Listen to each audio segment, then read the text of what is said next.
Yeah, no, let me tell you the story because no, I don't want your people to go back to their exes, okay?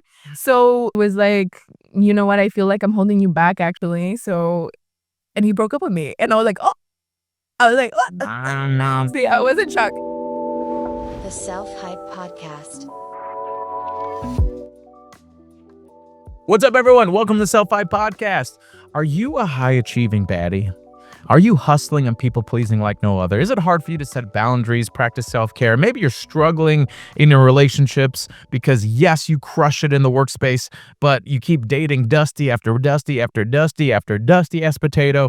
Well, I got the episode for you because I interviewed Gina Moreno, who is a phenomenal entrepreneur, coach, and speaker who focuses on working with high achieving women, particularly Latinas, but to move on from performance-driven success to authentic leadership.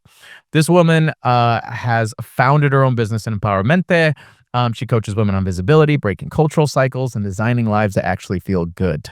She's spoken at Harvard. She has over 100,000 followers. Again, it's not about the achievement. It's about finding the joy to achieve. So we have so much amazing conversation and more, and let's get into it. What's up? What's up? How you doing? Good, good, good, good. How are you? I'm doing fantastic. How do we both have red neon signs behind us? We're such coaches. Look at us. Oh my gosh. What does yours say? It's because you have like the blur, so I cannot. Yeah, it's out of focus, but it says done over perfect. So my slogan that I give my clients is done is better than perfect, just to like take the action. So one client loved the message so much that she made me a custom neon sign after she graduated from my program. So and then I have it, which is so nice. Beautiful. Yeah, but yours. And it's empowerment, so it's my brand, like my podcast. Yeah. Hell yeah. Love it. Look at, oh my goodness, syncing up already. Well, Gina, thank you so much for being on the pod. I really appreciate it.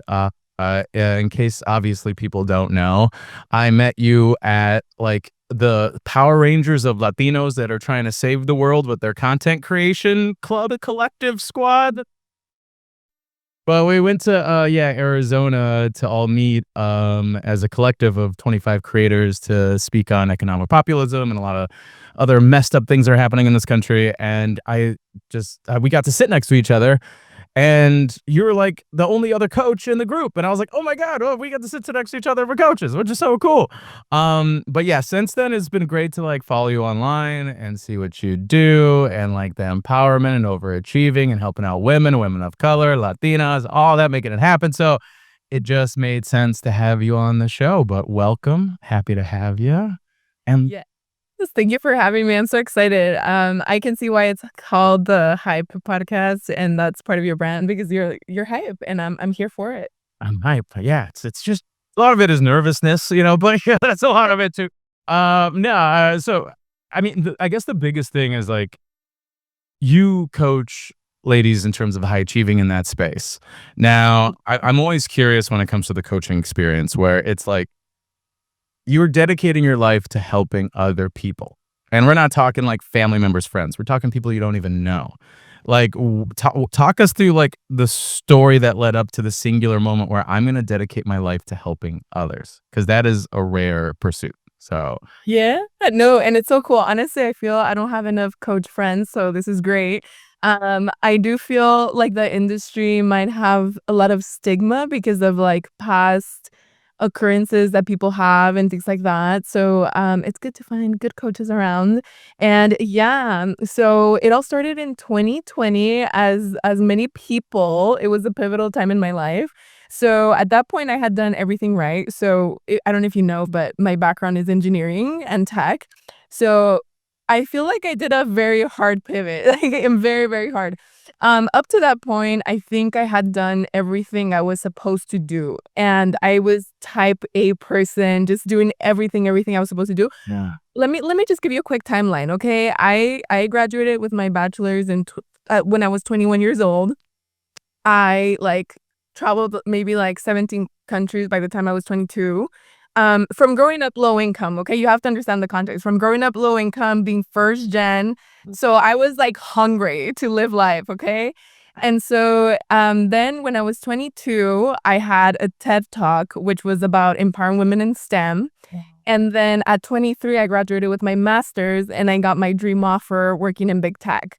So this was like my life up to 23 years old, okay? Girl, I was getting drunk at an Applebee's at 23. Like, that's a crazy. You did a TED Talk and did all this other stuff, a master's degree. Oh my God, that's so incredibly impressive. So you were driven. You were high achieving off the jump. Okay, got it. Yes. I really just I think it for me at least, and I think for a lot of people it comes from survival mode, right? Yeah. It's like, my parents sacrificed so much and I have to make this happen, And I feel like I just had such big focus and I'm like, I'm here to do what I'm doing.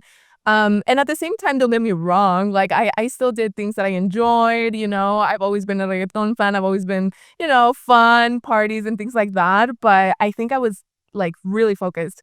And so then by the time I was 23, I think I had accomplished pretty much all the checklist goals that I had. I was like, all right, bachelor's, master's, TED Talk, travel. And I was like, all right, this is cool. No, like I'm in a good spot. And then I started working. And then I was like, okay, what comes after this? This was like the biggest dream that I had. And I don't know what am I supposed to do now, And this was right at the time of the pandemic. So then I had a huge crisis. And in early 20s, what would you say, like pre-quarter life crisis, And I was like, what am I doing? Like, oh my gosh, what am I supposed to do with my life? And honestly, it made me sad that I had accomplished everything that I wanted to. And then I just didn't know what I truly wanted after that. It's almost like my dreams were based out of my parents. And I enjoyed what I did. I did. But I was like, oh, this is actually, I don't feel like I'm making an impact or like, I feel like I'm just making rich people richer and using all my talents to just help people just become richer. And I just don't align with this. So then after the pandemic, I think I had a big, self-discovery journey. And I was like, all right. I started sharing my journey online of like healing generational trauma, what it took to become a Latina, part of the 2% of Latinas in tech, and a whole bunch of different stuff, mental health. And then, and it's important to recognize that I never thought this would be like a career for me. It was more like an outlet to me and I enjoyed it because I was discovering who I was as I was doing. I was like, who am I and what do I care about? And so after that, there came a point where I hated my job so much because I think I had gotten so far so early on and I was like, I want to do big things and I want to just like have an impact in the things that I was doing. I was doing like an Excel sheet that was like the hierarchy of the organization, literally. And I remember thinking like, I was like, am I doing this? Like I feel like I can do so much more. And then, Which is such a high achieving thing, by the way. The fact that you're doing an Excel sheet to see what the hierarchy of the company is, you're just calling yourself out on the high achieving end of it as well. Just using an Excel sheet for that. Yeah. well, not enough for me, apparently. I would like throw up. So, Yeah. yeah, love it much. And so I think my life took a turn when I discovered human design. I don't know if you've ever looked into it. I hadn't up until that point, which by this time we're in 2023.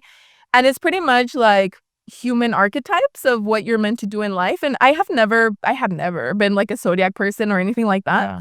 But when I read it, I just felt so much relief because for the archetype that I am, that is called an MG or manifesting generator, those people are meant to do many things in their lifetime. Like they're not meant to have the same job for 18 years. They're meant to do many things. They're multi-passionate and they're the type of person that will excel in something and then excel in something else and then in something else, And so I was like, wow, this explains why I'm so passionate about 1,000 things. And after that, I was like, okay, I can quit my job. I feel I can do this. And, by that point I was getting income from social media and public speaking. And I was like, I think I can make it happen. And I'm young and might as well just do it. Hell yeah, dude. That's amazing. So, I mean, that is phenomenal because so many people don't even get to this point till like way later in life. Like the fact that you're able to achieve all these things, but also I think the biggest thing is to recognize where that high achieving was coming from. Because like everything you're saying, I vibe with like on such a deep level, but I didn't realize this stuff till like way later. Where like, oh, high achieving is based on survival and dysregulation, and if anything, it's non-sustainable because it's that level of dysregulation is rewarded because in the workspace and everything else and achievement and all that. So it almost turns into this drug of a constant state of accomplishment, which can get very overwhelming for a person. So that's Yeah. really incredible that you recognize like why am I so overachieving? Where does it come from? What else do I want to do that fulfills me on a deeper level? And like going for it as well. That's freaking scary because I'm sure your whole family's like, girl, you got freaking healthcare. What are you talking about? Like, what the hell you do? You get a salary, you get benefits. What are you doing? So that must have been a scary leap and jump to like. Was it scary to jump into this space, or what? And what was like your approach that you wanted to help people directly? Like, How did you discover it was like specifically these women? Yeah, no, that's a really good question. It was scary, but I feel like I kinda waited the weight of just feeling terrible in my job and just feeling so lost, and I don't get me wrong, I tried to look for other jobs. I did interview a lot. I interviewed at different companies, different industries, like, different sectors, and nothing would really call me. Like, I was, like, studying for interviews because in product management, you have to study and all these things, and I was like, "I actually am not excited about this." Like, I checked in with myself and I was like, "I actually don't feel any type of joy for any of this," you know? Wow. And so then when I quit, it was scary, but the thing you have to know about me is that I am very optimistic. You know, I think at the time I didn't know completely what I was gonna get myself into, and I think that's what helped me get so far in life so early on that I you know, I was just new to this space. I was like, "I can do it," and that's the approach that I've taken, and then later, I suffered the consequences, and I'm like, "Oh, this is actually, like, a lot." But more than anything, I think I felt relief at the time, and I was like, "I'll figure it out," you know, and I was so used to that, mindset of just doing it that I just wasn't too scared about it. And how I came up with helping, high achieving women and more specifically Latinas is because the way that I gained traction on social media was by sharing my personal journey of like, "Hey, this is who I am, this is who I have achieved." And then later, they also went through the process of my experiencing and witnessing my healing journey, which comes from pretty much growing up with a narcissistic parent and what that looked like and understanding the toxic patterns of my family. And they went through that with me. And as I shared my story, I kind of looked at common patterns of people who followed me, which was like, you know, most of the time eldest daughters, like the high achieving women that literally does everything. And I was like, these women are doing amazing.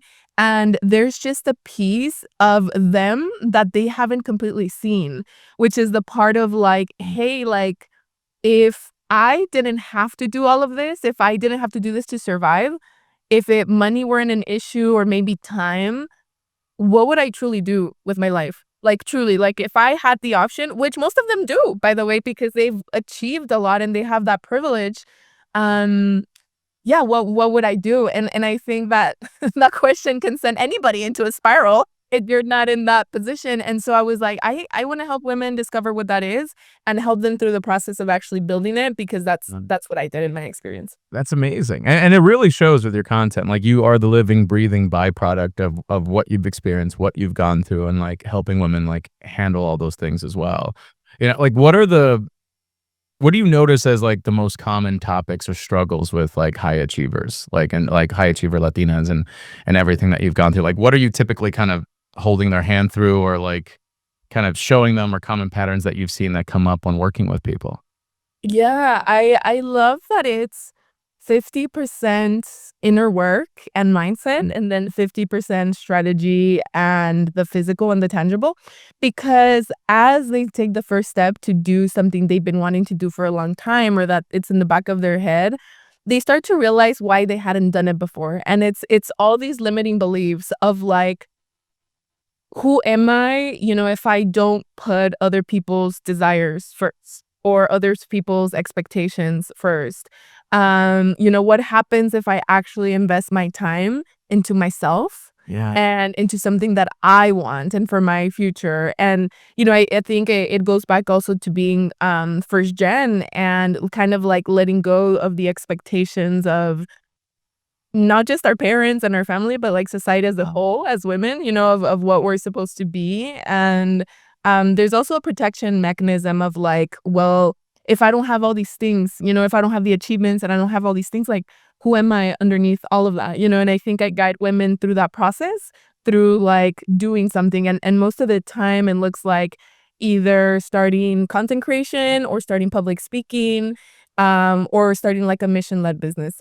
Yeah, that's amazing. So you're able to like notice these patterns of that inner work of yes, you're this high achievement, but what is like how do we remedy that, let go of this self-identity? Because like, yeah, you're right. As being first generation or being the oldest or having this ideology, I'm sure of like even being a woman as, this caretaking role, it could feel like, well, if I focus on me, then that's selfish. I don't want to be selfish. I love my family, I love my parents. Oh my God, I'm being selfish.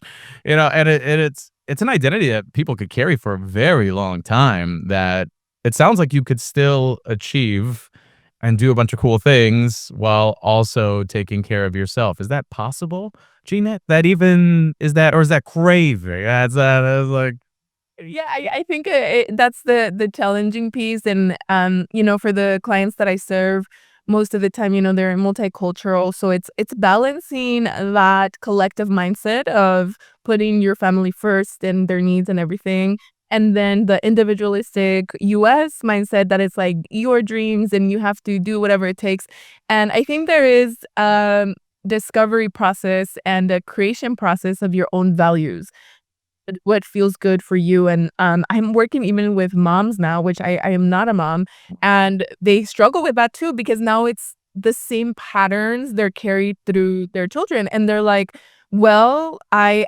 feel a little guilty for doing this, but at the same time, I'm creating a future that I want for my children, right? So I think everybody finds what feels true to them, and that's my goal. My goal isn't like you need to focus on yourself and that's it. I think it's more so what's your reality that you want to see reflected in the work you're doing? totally, totally. I think I love that you brought up moms too, because they're the most like I have to be everything for everyone, and I have to be last place, or else I'm not a good mom, provider, what have you, all that. Like I work with moms a lot too, and we always talk about like self care and how it's like yo self care could feel selfish, but we like I'm curious on your mindset of it is like I try to invoke that in a way where, like, your core identity is you wanting to give and love your family. Like us being Latino, it's like that's never gonna go away, and nor do I want it to go away. But I do know patterns where I get burnt out, or I overextend myself, or I don't set boundaries,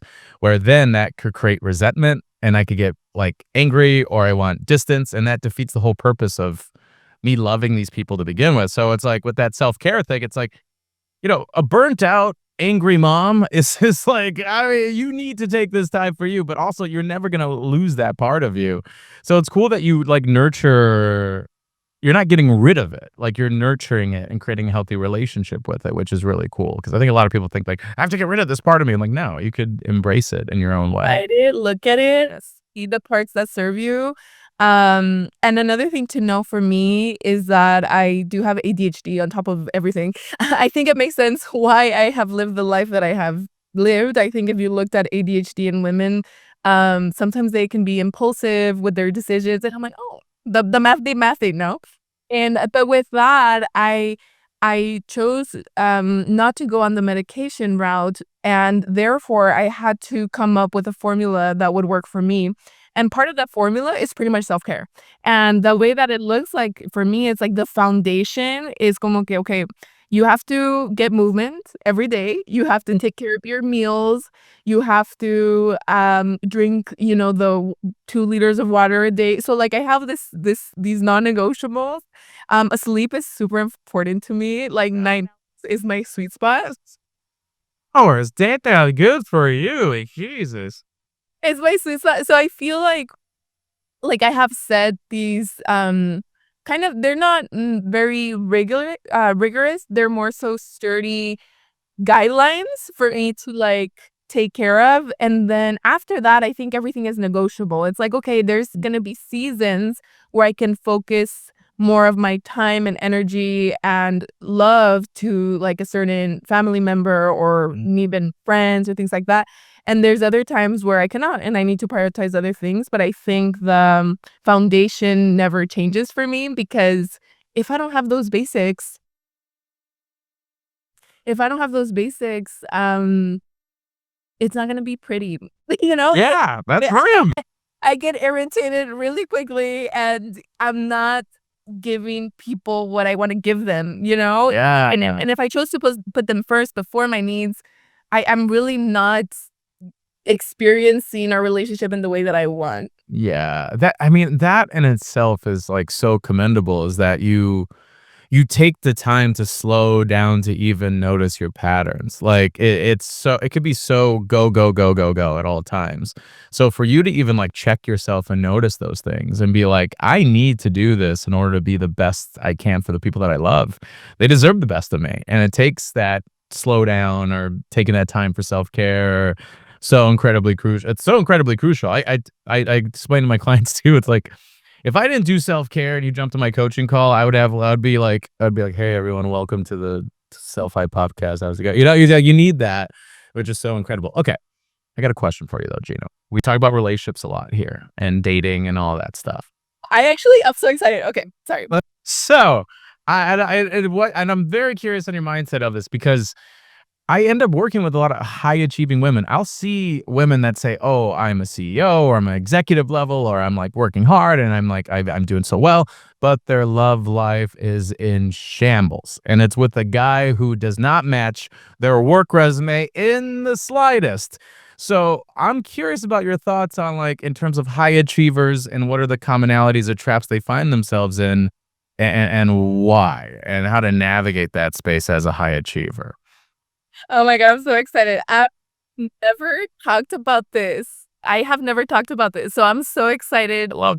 share because I actually had never had the platform or space to do it. I think I focus on other things. So I'm excited to talk about it.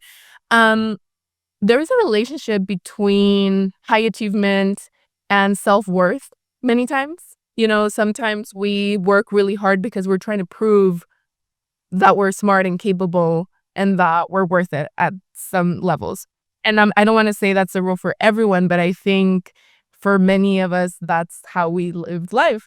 And so, one thing about anything that you do is that your beliefs are reflected even if you don't think they are, you know? So even in entrepreneurship, sometimes the problem isn't even a strategy problem. It's more so of inner work and a belief that you have about something. Yeah. And so that's translated to men as well. And, Great. you know, I think can go into several ways, right? One is like, for me, I think it's like the checklist of like, okay, does he have everything that I want? Check, check, check, check, check, right? But love sometimes doesn't really work like that, right? Yeah. So that's one. And another one is kind of date somebody that's not like it's like the total opposite of what you experience in your everyday as a he kind of escape, you know? And I so for context for everyone who doesn't know me or anyone who doesn't know me, I am engaged and getting married in May, so I'm super excited. Yay. And let me say it took a lot of work to be in a healthy, loving relationship. It took a lot of because that was me. Prior to this, you know, I had different relationships where it was not a match. Like if you were to see it on paper, you would be like, "Como que what's the connection here?"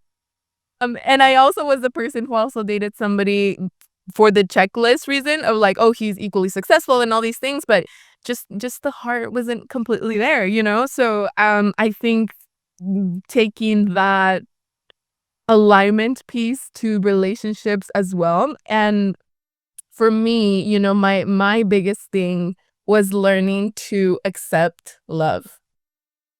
Wow. Learning to accept love. That hits.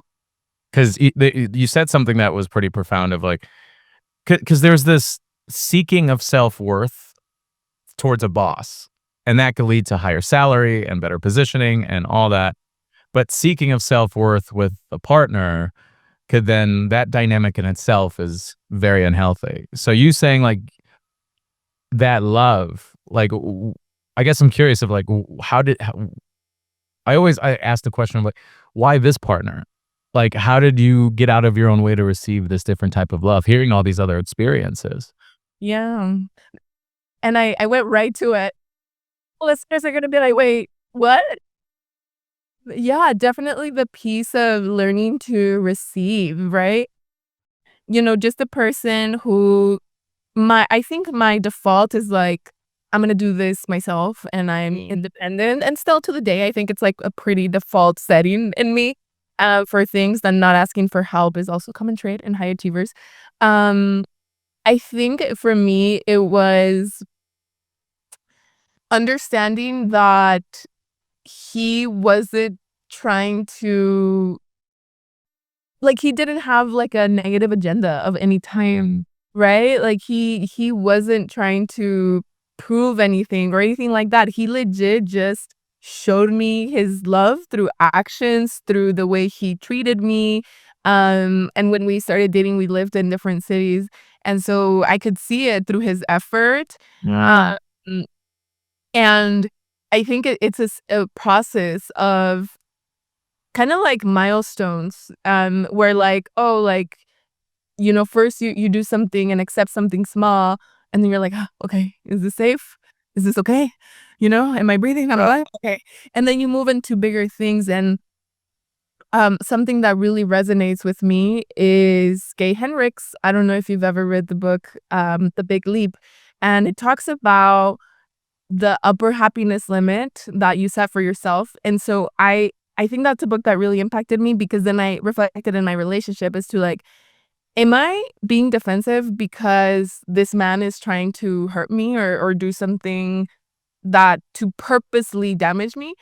Or is it maybe that I have never experienced this type of love and peace before? And perhaps I've hit my limit of how much I'm willing to accept. So you checked yourself. That's a big thing. I'm like, "Oh, man." But it's so real. Like, how are you supposed to feel comfortable doing anything if you never experienced it before? And especially growing up with, like, the level of childhood, and you said a parent, had was narcissistic tendencies at least, you know, growing up and normalizing a certain type of love or approval or worthiness, and then to just know that you could just receive without doing it. You're worthy in your own stillness. That is beautiful, and it makes sense why you would be like, "Oh God, what is it? What is this? What am I doing? I don't know." It's like, yeah, but it's really beautiful that you held yourself through that as well while he held you. That is a really beautiful experience. Yeah, that's how I felt, and it was really full circle for me because I actually dated him 11 years ago. So he was my first love, and this is not advice to go back to your ex. Gina, girl, you're gonna all these Delulu people. They park their car, they stop their squats at the Planet Fitness. They're like, "Whoa, there's a chance." I'm like, "Calm down, Rebecca. Calm down, Stacy. You don't get back with his ass." Yeah, no, let me tell you the story because no, I don't want your people to go back to their exes, okay? So we actually dated more than 3 years when we were in our teens, and it was when we were in college and we dated for a few years, and we really truly loved each other. Again, each other's first love, and then we broke up. I think we were just in different times and kind of phases. So I was, as you may recall, going really hard. And I was like, oh, like I'm gonna move into this place and I'm gonna do this with my career. And I was moving around the country for my internships and co-ops. And so he wasn't at the point where he wanted to leave our home city of El Paso. And so he was like, you know what, I feel like I'm holding you back actually. So and he broke up with me. And I was like, oh, I was like, "What?" No. See, I was in shock. I was in shock. And I mean, I feel like I almost kind of led him to do that because I didn't have the guts back then to do something like that because in my head I was like, I love him, and at the same time it's not gonna work out, you know? Right. Right. And so we stopped talking forever. No, I mean, we didn't talk at all after that. Like we broke up and never like it was just black and white. We never talked again. We really just stopped communication. And that's it. We lived our own lives. I did the things that I wanted to do, which was like do my career, get my master's degree, move around, start my full-time job. And um again, like we dated other people. And so we didn't talk for more than 6 years, like at all, at all, at all. And then so I kind of kept my relationship or friendship with his sister. And okay, hold on. It was never like that, okay? The thing is, she lived where I was living, which was El Paso, and he didn't live there. So it was quite easy to navigate that relationship. I would like maybe see her, once a quarter, like I kind of kept that relationship. And so she got engaged. And my thought process was like, "Oh, um, she is gonna get married, and this man that we haven't mentioned in 6 years is gonna be there." And I was like, "Oh my god, like, that's so weird, like, we haven't talked." And so anyway, I could really keep on going with this, but long story short, I messaged him and I was like, "Hey, it's been a long time. How are you?" Kinda like, "I know I'm gonna see you at all these events," kinda thing. And so I just wanted to be, like, cordial. And so, this man, like, just took that and ran with it. He was just like, "Oh, do you wanna catch up over dinner?" And so that's how it started, and so we ended up yeah. So for the record, like, so everyone that's about to book their ticket to Delululand, it's like, you give it some time, you work on yourself, you grow, and it needs to show up a little differently first. I'm running back right. Yeah, and the reason why I was saying, like, it's full circle is because when we dated the first time, I mean, this was before, the self-discovery, the healing, the inner work, and I would say I was pretty toxic, not gonna lie. I would say, like, there was no way that relationship would have ever flourished in the way that we would want because there was just all our patterns in that relationship. And so when we connected again and we went to that dinner, it was kind of like all of the things that were red flags for both of us Yeah. were kind of balanced out, because from my end, I was always like, go, go, go. Like, let's not breathe 1 second. Like, we need to continue. And so through those years, I learned to slow down and actually be in touch with who I am. And so him, I think he was in the opposite, where he was really, really chill. And so he stepped up. He became super proactive, built a career for himself. And so he kind of stepped more into like a leader role. And so then I think we both was like, oh, we can see each other in this balance of energies, and the traits that maybe made us incompatible in the past are not really there anymore. So we evaluated, okay, and we spent months dating before it was official, okay? So no ticket to the Lululemon. Exactly.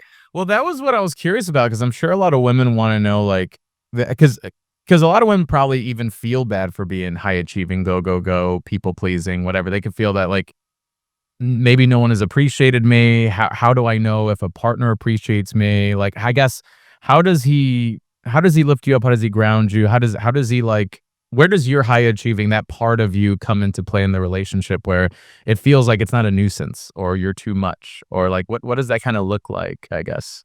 Ye Prior to that, I did feel like I was too much all the time. I did feel like, and I just kinda got used to it, and that's kinda sad, that you Yeah, yeah. get used to just feeling like you're too much. I think I heard the phrase, "You're not asking for too much, you're just asking the wrong person." Mm, And that hit me right here, and I was like, "Oh, so you mean there's somebody out there that would actually appreciate, like, how I am and who I am?" And when I started talking to him again, I made the very intentional choice of being myself completely right. and just really express the things that I had done, how I felt, and trust. If you let me, I will talk. So, I feel like he was like an open space for me. Like he could handle anything, like not in a negative way, like handle my attitude, but more so just like meet me with the emotional capacity to be able to understand me and see me for who I was. And so that was very early on. Like that was evident in the first few times that we met again. That is beautiful. Thank you for sharing that because I'm sure this is like a lot of what a lot of people are looking for. But I think it's important to reflect on what you're saying, where yes, it was the wrong person you're asking for, while also you were working like on yourself throughout these years as well. Of like, what do I want? What I don't want? What do I like? What I don't like? What are my patterns that feel non-sustainable just for me outside of even partnership and relationships?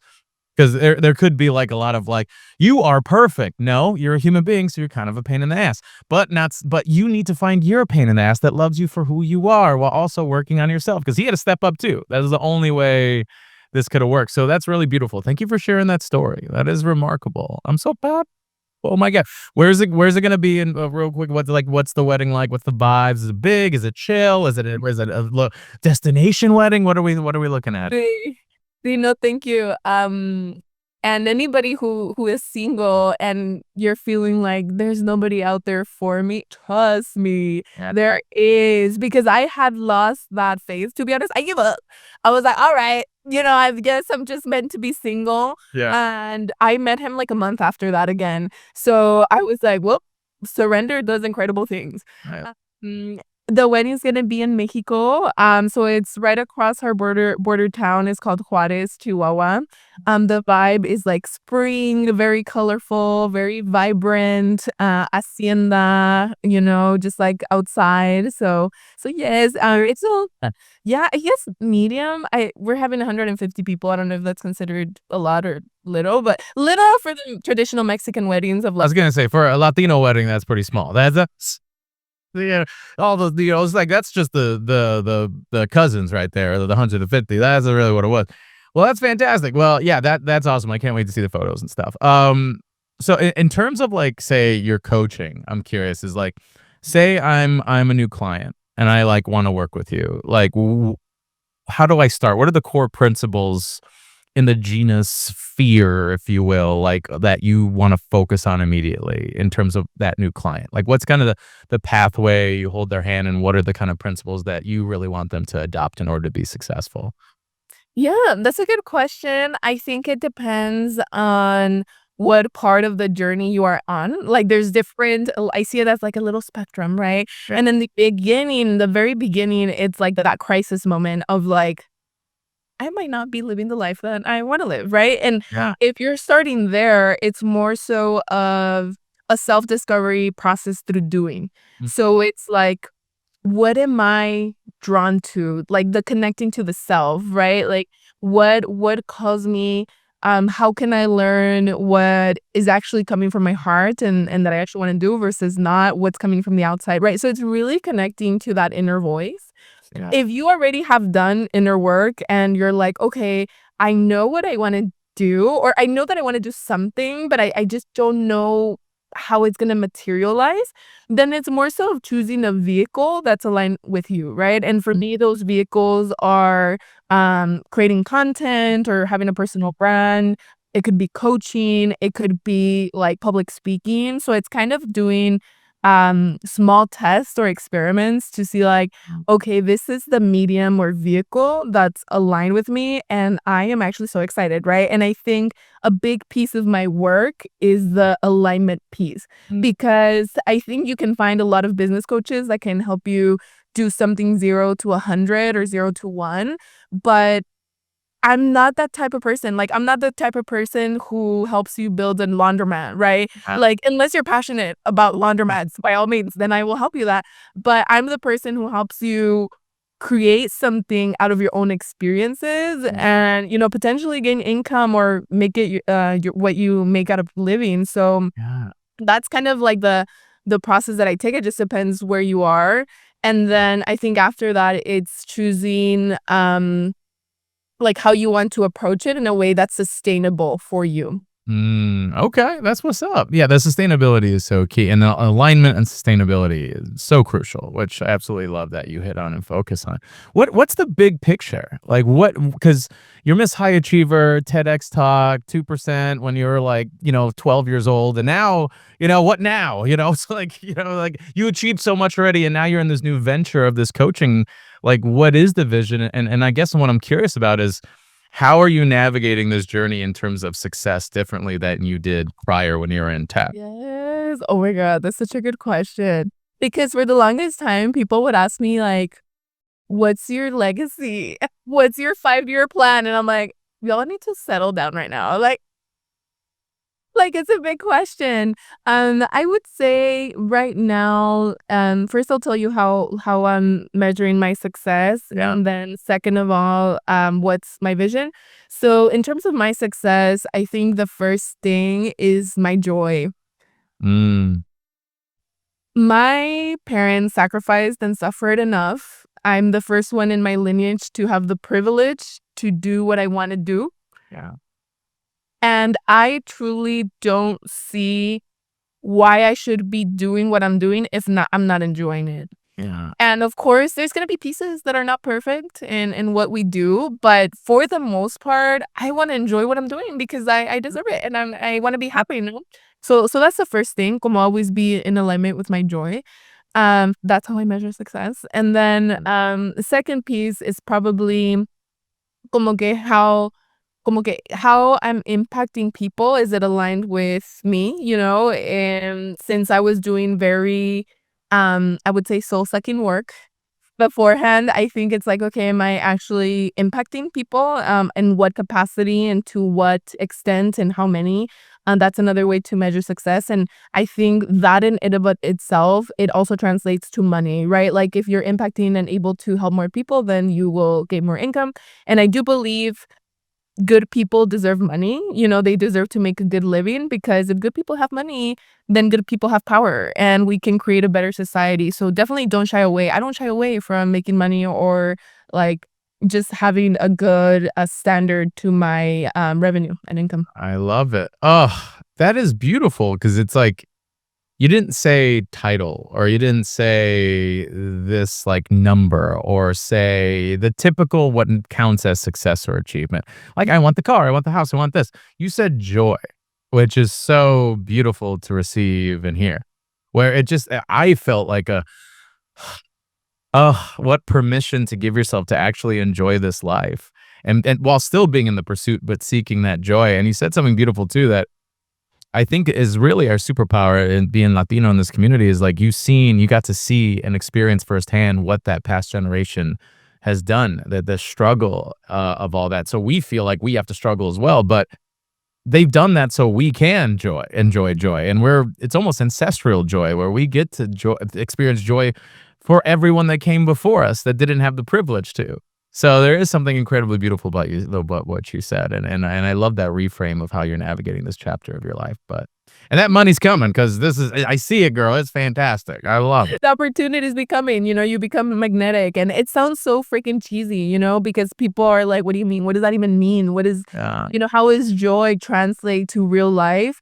But I think if you genuinely enjoy something and you're giving it your heart and your time, like it's bound to flourish, you know, it's bound to flourish. So that's the way that I see it, and it be flourishing. So I have proven the magnetism of it. And in terms of my vision, that's another thing you asked me. Yeah. I definitely see myself growing empowermente Mhm. further. You know, it's a platform to empower Latinas, no? And so I love to do in-person events, retreats, Wow. like coaching. I do also monthly community calls. So I really see myself growing that into maybe like a huge yearly retreat and people making lifelong connections and really building a life of alignment. That's really what I see, and more Latinas enjoying the life of income and or impact and the income coming as a part of that. I love it. I love it. Well, if you ever need any support in these streets, I got you, girl. If you need me, I'll do a workshop. I'll fly into Mexico with your retreat and whatnot. I'll do so. You know, it's Like, gonna be in Mexico. I knew it was gonna be in Mexico. Yeah, it was gonna be Mexico for sure. Well, there's a question I always ask every guest, and I'm gonna ask you it as well. So if you could go in a time machine and you could go back to any moment of your life, and you could only share one piece of advice, one saying, one anything to this younger version of you, what moment of your life would that be, and what would you say to her? Wow, that is a powerful question. I would go back to 2020 me when I felt my world falling apart because what I thought was my identity, which was my achievements and what I could do for other people, I believed that at the time and I felt lost. So what I would say to myself, I don't know, my first thing is to say chillax girly. Love that. Oh, curly, like, chillax. Like, it's like, I think when you live in survival mode you kinda live life so quickly that you don't realize that you have a life ahead of you. Like, you can plan for the future. Like, you can plan like, we don't have to do everything tomorrow, and of course, we wanna live life to the max and achieve our goals, but at the same time, like, slow down, it's okay. You're not gonna lose on everything. You're not losing opportunities. This is actually the time that's gonna form you into your dream person. So sit back and enjoy it a bit. I love that. Chillax girly. Fantastic. So like how can we support you, follow you? Where are you at in these digital streets and everything else? Yeah, digital streets, that's funny. Yeah, so my username is soy Gina Moreno, so you can follow me on TikTok and Instagram. My podcast is called Empowermente, so if you look it up, so it's empowerment with an E. Yeah. You can look it up on Spotify or Apple Podcasts, and that's your entrance to my world. I also host monthly community calls, which are a combination of community lesson relevant to monetizing either your personal brand or starting a business, and then some live coaching. So they're free and they're every month. The next one is February 2nd, so that's a Monday. Nice. So if you want to sign up, I can share the link as well. But so happy that you listened all the way through and to my story and like all the ups and downs. I went freaking hard.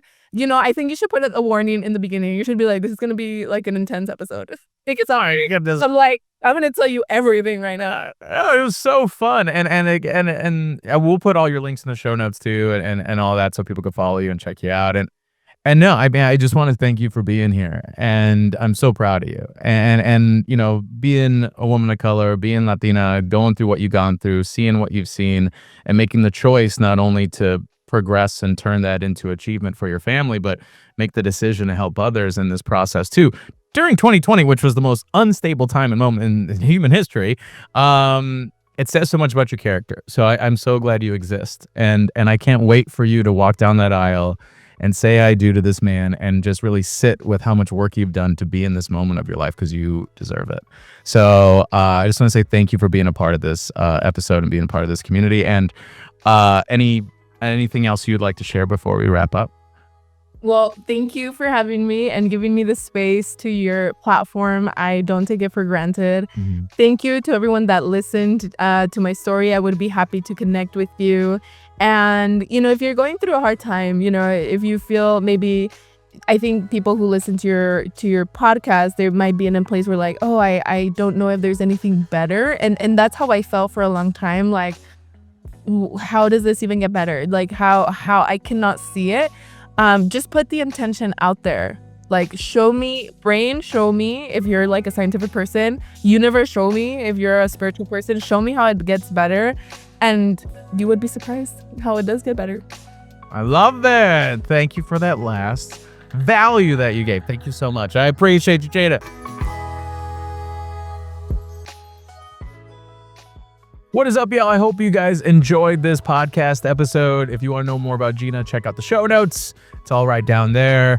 And yeah, if you're a high achiever, I hope you feel seen in this episode. If you hustle with this people pleasing or dysregulation, by all means, check out her work to help you build and grow in a sustainable way. And if you want to work with me, link in the show notes as well, where we focus on nervous system healing, personal wellness to create healthy relationships and also breakups and everything else. But with that said, you guys are remarkable, and I'm really, really proud of you. I really am. And don't go back to your ex. See you next week. The Self Hype Podcast.